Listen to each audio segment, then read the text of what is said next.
سربرز علی قلخانه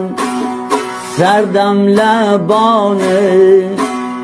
عهد و پیمانه من قلخانی مرد بی باکم سربازگان فدا حیا و خاکم حال و سیدوریش یار میمانم حیدر حیدر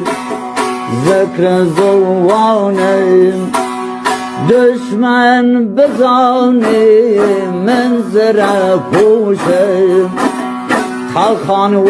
دستم نیزه و دوش